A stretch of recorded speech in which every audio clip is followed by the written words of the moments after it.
What's going on, everybody? Welcome to another episode of Hollywood Already Did It, your movie podcast that comes out whenever new movies are out during COVID-19, because who knows when that is. Though it seems to getting close to being weekly, which is great. We're almost back. This is a podcast, if it's your first time somehow, about reboots, remakes, sequels, adaptations, and so on and so forth. As always, I'm your host, Blake Schultz, and with me is my co-host, Terrence Tatum. Hello, everyone. And this week is a week where we saw two releases, a return to movie theaters, which we did not go to a traditional movie theater. I did not see New Mutants, so we're going to talk about Bill and Ted Face the Music. Yes. Terrence, how did you feel about this utter delight of a movie? It's funny because I watched all three of them back to back to back. I did like a three because they're all an hour and a half, so I did a little marathon, burned through them, and I still really I forgot how much I liked the first one. The second one still is my favorite because I just loved Evil Ted and Evil Bill robot stuff. That spoke to a young version of me that I really dug. This one's really good. Way more than it had any right to be. I didn't think I was going to like it at all, and I was like, oh, this is actually delightful. And I love it. Some people, the people that I don't really particularly care for, probably will hate it based on how the female angle that happens towards the end of the film and how it turns towards that. But I thought that was an amazing way to put a twist on this and give it a new life. I liked the young versions, if you will, that Samara Weaving and they play of Bill and Ted basically remixed as females. It's great. They kill it. I do think that Keanu probably was a bit out of shape of this type of film. Like it seemed like sometimes some things were a little bit harder for him to jump back in than it normally would have been. But I didn't mind that because he is supposed to be an older man, so it sort of fit with what the film was doing. But overall, I had a delight with this movie, especially now. Like having news that we got at the end of the week, and then seeing this, it kind of balanced me back out because I was sort of sad. Not sort of, I was depressed. That makes a lot of sense. It's a sad time. Yeah. Bill and Ted, however, is a very optimistic movie, and I think that is one of the things that I really appreciated about the movie. We don't really get a lot of movies anymore that are just so unapologetically optimistic, especially in the last 10 years or so. Most movies need to have this through line of it's hard and it's broken and the world is defeated and they're old and they never accomplished their dreams and woe is everybody and we have to brood. And this almost harkened back to like old comic books that were just about hope and seeing the better future and never giving up. And I felt that was a very good message to have like now. Yeah. Yes. It also was comparing it to the other two movies, which I also just watched recently to get ready. It felt a lot more structured and more character driven, which I kind of liked. I love Bill and Ted 1 and 2, but Bill and Ted 1 especially feels like a very big montage of like almost sketches. A bunch of SNL skits sewn together. It's a lot of SNL skits thrown together from piece to piece to piece. And I like it, but that's what it works because that's kind of the premise. Right. But this was really nice to kind of see them have real world issues that they never quit on, from their couples therapy to their never making the song and not being as successful as they wanted to be, to raising their daughters.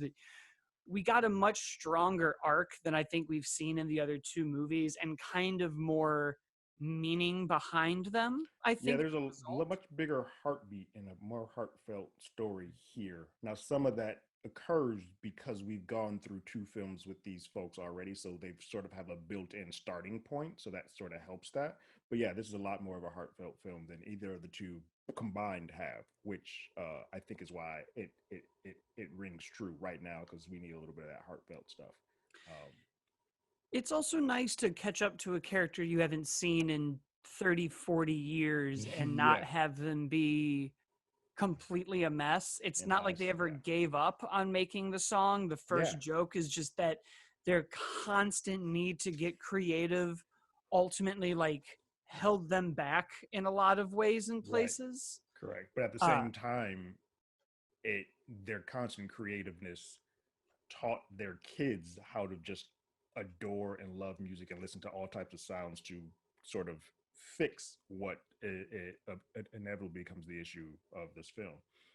So yeah, and I thought that was the best part about the daughters was that yeah, they really were their own characters and their own types. They weren't just trying to play Bill and Ted. They almost seemed like they were slightly more intelligent versions than they hmm, were in the original movies, and they gave them this kind of not musical talent but love of musical history that then affected the plot and how to make the song and tie it all together, which I thought was a very good spin on kind of a formula yeah, we had seen before. Because often when you do the kids, it is just, oh, they're the kids, they're younger, and a one, maybe they've flipped the switch a little bit, but like right, it's the same. yeah. It's more of a 1-to-1 ratio. I also think that it might work more because I watched them back to back to back, but I did really love a lot of the callbacks that happen. I love that the that the stepmom has become someone else's stepmom, is now marrying the sister. I love that they kept that through line going all the way through. Death is still fantastic to me. Like every time that he's on screen is great. And then I think arguably my favorite character that exists is the robot Dennis. Caleb McCoy literally had me in stitches. Yeah, Like I that could not character stop was a laughing. great addition to just have this very insecure robot who's trying to find his own like life and purpose and where he can be, and he feels very bad whenever he And like kills just the someone. throwaways of what would happen around him, like the him in being in hell and everybody being very confused, like he's a robot. How is he how is he in hell? And none of it making sense. And I was like, I'm here. I don't care. This is great. I love it. Yeah, they we don't get bogged down in time travel rules or Yeah. different universes or all of these possible scenarios. We don't need to sit around with toothpicks figuring it Yeah. out. There's no big billboard of Bill and Ted. If you go this way, it'll ruin everything. Yeah. But we do get to see this. I think the only thing I wanted more of was their wives and them going through all these different worlds. Yeah, they put them on the sideline. I don't know if there's a story or if there's an edited film somewhere that has more of that, but it seems like they got the phone booth and then kind of just disappeared for a good majority of the film, and we don't really see them or what they do. But I imagine that two people who have the phone booth and now are able to go wherever they want to, who were plucked from the past, would have a pretty good story that they're doing on their end. Yeah, there was never a big reveal with who was bringing them anywhere. We never Yeah, really bothered to explain any of that. It just sort of was a device to have them have something to do. But right. you could have kept them in that therapy room with the girl from 22 Jump Street the Who I could have entire just watched time. that the entire movie. Like I would have been there for that. Yeah. Oh yeah, no, I thoroughly enjoyed it. I thought it really made a like conclusive trilogy where I was like, oh, all three of these movies work. It's This is cohesive together. Like a part of it too, because especially watching them back to back and seeing the second one and how they propose. Like I completely forgot about this part that they propose to the princesses, and then the evil ones come in and damage all of that, and just show that how that relationship basically, because they went from that first one, they just show up at the very basically a post credit sequence. Rufus just brings them in and like, here's the two women that you wanted, that they're back to you now. They became such an important part of their character and who what their arc is, that it's good to see that on the other side of it, the women sort of help settle them, and then that is the key. The team of them together is the key that created what has been the key for everything. It's great. yeah, I thought that was all of it worked really well. I liked that we didn't really get bogged down on what the song was. It was more Yeah. about how music brings people together, which I think my biggest fear going into this movie was that the song wasn't going to be good enough. No That matter what they put out there is not going to be good enough to be like this. Nah, that's not the song that would save the world. Sorry. for them to then kind of almost do this like Doctor Who storyline where everybody in space and time is playing music all at once Yeah. was a very clever way. It just had a very abrupt ending. I thought that it just ended. The It movie just just ended. stops. Yeah, that was weird to me. I thought there would be a coda or something. This is the first time I've done that. I stayed through all the credits. Like maybe there's something that they're going to like tie up at the end. And it's like, nope, this is it. Everybody dancing around the world, and that's a wrap. Yep, we just Like, have this love letter to the fans, this yeah, quarantine music video of Bill and Ted. yeah. Yeah, that was probably my only issue with the movie. Was it just I've never seen a movie end so abruptly that they just were like, and we did it. And Bye. we're done. Good day. The It only movie, almost yeah, I think Rocky's. I'm not Rocky. Karate Kid's the only one that's just like, well, that's it. We're done here. All right. Well, I yeah, guess that's that's another movie that's just sort of like, and then he swept the leg. it. Sometimes movies just end. It Yeah, feels like It's Always Sunny bit where they're like, yeah, sometimes it's just over. That's it. They that's had it. their run time. Got nothing else here. We're done. Which, to be fair, there's not much else. They No. did it. I don't know what else you would do except have them like celebrate and be happy, I guess. Yeah. Yeah. I mean, look, we already see that the world's been readjusted and the reality is back to normal when this ends. So it's kind of like, yeah, I guess you can't really show us anything else. Like we know that they're going But to be okay. I did like that we didn't fall into the trap either of just having them set up for a fourth movie with the daughters. There was no bigger threat, and now they have to go on for Bill and Ted 4 or Right. something. We didn't assume a sequel, which I think right now when there are barely theaters open and VOD numbers seemingly take longer to put together. Yeah. I agree. I like that too. I like that yeah, this is a very much a self-contained story, but it's like a self-contained story that is the third act of what we got from the first two. And it tells a good through line of a story. And as much as it doesn't seem like it, they've definitely grown up since that first one. Like those guys were just like some supreme slackers. And it seems like there have been, even if it's just being married and dads have somewhat aged them and maybe not maybe not made them smarter, but made them more of a responsible pair than they were at the beginning, and that's very important. Yeah, I liked everything about the daughters. There was nothing that I didn't enjoy from I them. can watch Samara Weaving do literally anything. I also thought it was very clever that we just had incredibly supportive parents. I feel like usually when we have parents in any movie, they are like very 80s and hard on them and coming down and Well, yeah, it's really good too. I mean, we had a 180 on on Ted's dad, like who was like super hard on him from the beginning of the damn series to basically being in a situation with him. And like, you know what?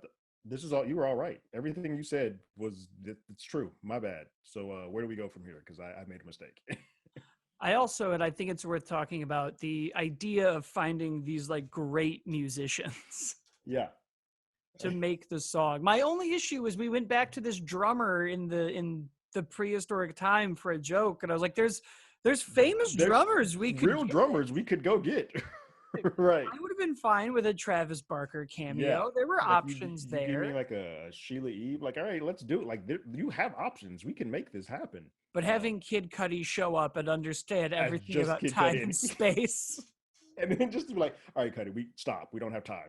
we Okay, so we let's got like 10 minutes here. I thought that was good. I could have done that for the entire movie. When we were Yeah. done getting all the musicians, I was like, oh, but there's a lot we could do. I guess for Yeah. Jimi Hendrix is the apex of rock and roll. Yeah. I won't disagree with that. I won't either. I won't either. But I love that they all. I think it's cool that they are so enthralled and so um, good with music and so learned in music that they knew exactly who to look for where. I think that even though they didn't specifically just lay it all out there, you could just show like, oh, these kids, especially because at this point in time they have the internet, the music and the knowledge of music is much easier to have than what they would have had in the original two flicks. Yeah, I really liked them just being like, well, who influenced this guy? Well, we got to go Yeah. get that person. And who Right. influenced that guy? Well, we got to go get that person. Yeah. It's fun. I love the nod to George Carlin and Rufus without like Oh, eating it. Like it was beautiful. It was really well done. I dug it. it was still how they got the phone booth. It was the Yeah. same one. We didn't do too much of it. Yeah. Because if he had been there the whole movie and we're on some Grand Moff Tarkin stuff, I would have been unokay. Yeah. Yeah. It was just a fun. It's a simple movie, and I there's no you're not gonna rack your brain over it. But I also think that at times we need the simple, just heartfelt, like I'm going from No, we point A to point don't B. do. I mean, we now take characters that are supposed to be about hope and optimism, and we thrust And negativity break into them. them. Yeah, Yeah. we now are at a point with our heroes where if they're not going through everything wrong in the world, they're not heroes. We don't really get to do stories like this anymore where Yeah. they never lose hope and it works out. And I think that that's an important thing to have as the world burns down around us. Yeah. Speaking of the world burning down, we, for the first time since March, have box office numbers to talk about.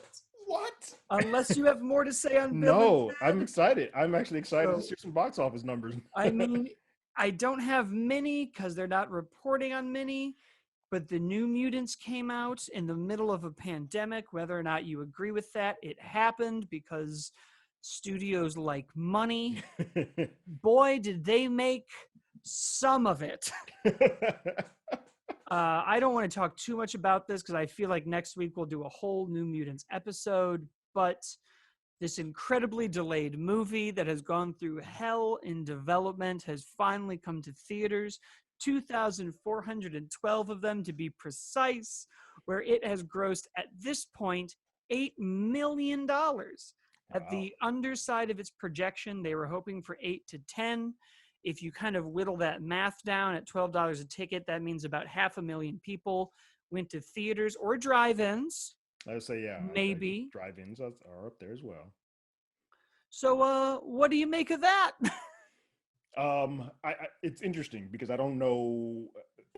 I don't know if it's a good barometer to see if people are coming back to the theater because it's a movie that kind of just kept getting swept and swept and swept and pushed back and pushed back. Uh, but I can tell you that if that's the number that they're jumping out the gate with, then some studios may have a little bit of a pause and just putting their films out to theaters and be like, well, we'll just see. This will bring people back because clearly people aren't just coming back for anything. There may have to be a special type of film to get some people back, and even those folks, those type of movies, you're not going to get them back. Well, I mean, you got to Now, figure the movie cost, I want to I think it's say like 67. $67 million to make. Yeah. After all the different marketing iterations, Right. it's probably closer to 100 million. With the In stop a and starts, normal yeah. world, this would be a disaster of a release. Correct. In a pandemic world, it's not great, but No. it's also not great philosophically. Yeah. So we're now in this no-win situation with it where everybody else is experimenting with buy it on Disney Plus at a premium or buy as Bill and Ted's, and Hmm. single people around the world are furious at these VOD prices. But Yeah. Mulan's a bit nuts for a person that's not a family or a kid. So I could see how people are freaking out, especially since they basically, in a roundabout way, they may not have actually announced it, but then they're like, oh, yeah, December 4th, it'll be available for Disney Plus for free. So there are I, some things we're kind of just like, wait, I might not need to do that right away. the other one, and it's not available here, but Tenet made about 58 million internationally. And see, that's a bigger film. International markets are also they've also had a much Safer. better handle of the COVID-19 than the U.S. has. So it's interesting to see how that next week's the big test to see if people jump out and out there to go see Tenet. I don't I don't think it's going to be as high as they would like it to be. I think Christopher Nolan's going to be in for a rude awakening. Unfortunately, that movie cost $200 million to make. There's no way they're getting close to any of that, so they're going to come up at a loss. No, but I think they're hoping for like a Gremlins release where it's just in theaters for a year. Right, because they've been Although I very don't like see Back to School Tenet being an action figure that you can buy. yeah, I don't either. Yeah, I'm curious. I'm curious to see if that's a film that pulls people in. I am a huge Christopher Nolan fan. I am not going to a theater to see it, so unless they put it at a drive-in where I feel safe, then it'll be a while before I actually see that film. And I'm a Yeah, moviegoer. I just wish that we knew Bill and Ted VOD numbers because I'd be curious if it Yeah, beats New Mutants because I feel like that's really the story we need. Is that did is the the barometer to see if people were more willing to stay at home and watch Bill and Ted than they were to go out to watch a brand new property. Because Well, I have to so assume in a new world, in a pre-COVID world, New Mutants would have made about 40 million, and this would have made about 20. yeah, I would say that's about right. Yeah, And then some third independent film would have made 8, and some horror movie would have made 10, and we would go, but the horror movie made a higher net than all of these other right. ones. Because like that came out as a wash. Yeah, especially as they're both PG. Although I think New Mutants might be a PG-13, but yeah, it's that's about how I would see them going as well. Especially if New Mutants didn't have this constant delays. They had a lot of negative press going, so I don't know if it would have been as high as 40, but it would have been close to Yeah, I think if they, yes, that's a whole other conversation for that. another time. Yeah. That is our episode on Bill and Ted's Face the Music. You can leave us a review on iTunes. You can follow us on all social medias at Hollywood Already Did It or Hollywood ADI on Twitter. I'm at, as always, Blake, and Terrence is at Terrence Tatum, and we will see you next week. Later.